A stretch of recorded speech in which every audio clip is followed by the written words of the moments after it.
Student welcome to my channel. बेटा आज हम करेंगे क्लास 8 की साइंस की वर्कशीट नंबर 11 जो कि डेट 6 नवंबर की है। आज की वर्कशीट में हम पढ़ेंगे फिजिकल प्रॉपर्टीज़ ऑफ मेटल्स। सबसे पहले प्रॉपर्टी है सोनोरस। सोनोरस क्या होता है? जब भी हम किसी मेटल को हिट करते हैं तो वो आवाज़ करती है, रिंगिंग साउंड प्रोड्यूस होता है, उसको सोनोरस कहते हैं। When object made up of metal are hit with hard metal a ringing sound is produce, therefore metal are called sonorous. Sonorous होता है, ठीक है। लेकिन जो इसकी साउंड होती है वो डिफरेंस हो सकती है। अगर आप स्पून को स्टील ग्लास में हिट कर रहे हो और एक वुडन डोर में हिट कर रहे हो तो उनकी साउंड अलग अलग हो सकती है। सेकंड है कंडक्टर और इंसुलेटर। कंडक्टर वो होता है जो अपने में से किसी चीज़ को कंडक्ट होने देता है।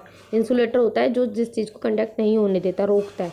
देखिए इन्होंने एक एक्टिविटी दे रखी है ए और बी, ये सामान दिया हुआ है कि आपको ये एक्टिविटी ऐसे शो करनी है। इसके बाद आपको इसको कैरी करना है। तो आप देखेंगे कि इसमें बल्ब, जब देखिए फर्स्ट में इन्होंने रबड़ बैंड लगाया है और ये बल्ब ग्लो होगा या नहीं होगा? नहीं होगा। सेकंड में इन्होंने की लगाई है और बल्ब ग्लो होगा। तो इससे क्या ऑब्जर्वेशन इस टेबल में हमें लिखनी है? आयरन नेल लगाएंगे तो ग्लो होगा, यस। कोल लगाएंगे तो नो। एल्यूमिनियम लगाएंगे तो yes.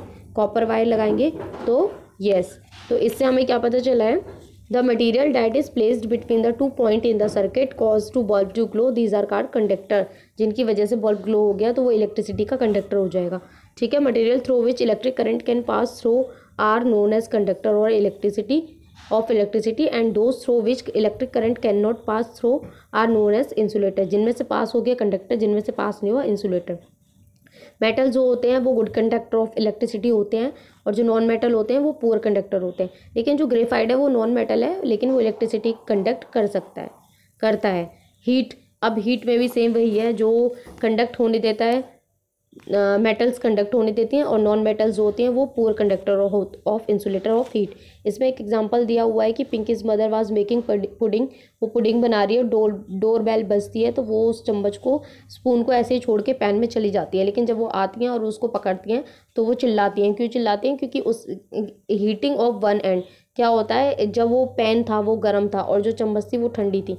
One end of the metal the heat move from hot end to the cold, hot से कोल्ड की तरफ वो हीट मूव कर गई, due to which whole metal become hot, जिसकी वजह से पूरा जो मेटल था, जो स्पून थी, वो गर्म हो गई, ठीक है। Material through which heat can transfer from hot region to cold region are known as conductor of heat.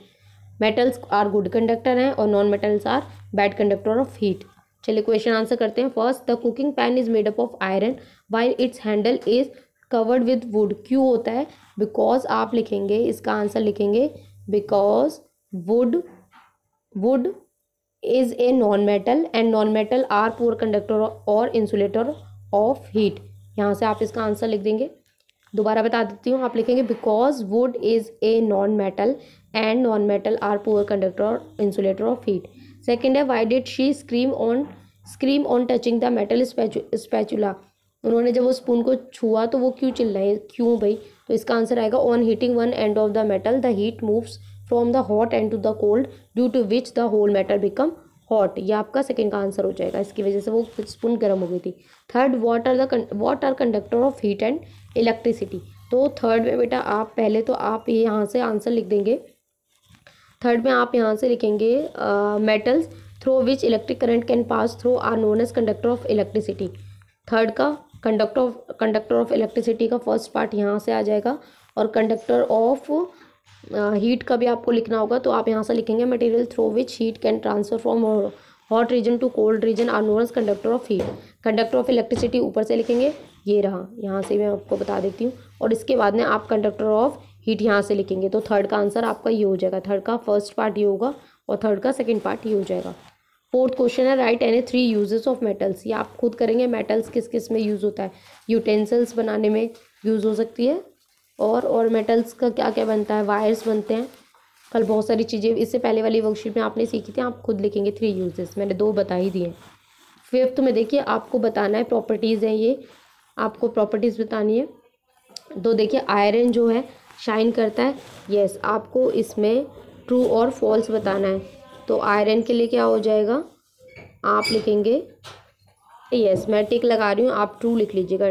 करता है, मेलेबल है, मेलेबल मतलब उसको जो पीटते हैं तो तार में चेंज हो जाता है, यस है। डक्टिलिटी मतलब वो शीट में चेंज हो जाता है। सोनोरस क्या है? आवाज़ होती है, यस। कंडक्टर ऑफ हीट है, एक कंडक्टर ऑफ इलेक्ट्रिसिटी है, मेटल है, यहाँ मेटल लिख लेंगे आप, ठीक है। कॉपर में भी सेम यही आएगा, शाइन भी है, मेलेबल भी है, डक्टिलिटी भी है, सोनोरस भी है, कंडक्टर ऑफ हीट भी है, कंडक्टर ऑफ इलेक्ट्रिसिटी भी है और मेटल है। कोल में आप लिखेंगे शाइन नहीं होता है, मेलेबल भी नहीं है, डक्टिलिटी भी नहीं है, सोनोरस भी नहीं है, कंडक्टर भी नहीं है और यहाँ इलेक्ट्रिसिटी का कंडक्टर भी नहीं है और ये नॉन मेटल है। कार्बन रॉड भी शाइन नहीं करती है, मेलेबल भी नहीं है, डक्टिलेट भी नहीं है, सोनोरस भी नहीं है, कंडक्ट भी नहीं करती है किसी चीज़ को और ये नॉन मेटल है। एल्यूमिनियम यस, इसमें सब में यस आएगा और ये मेटल है।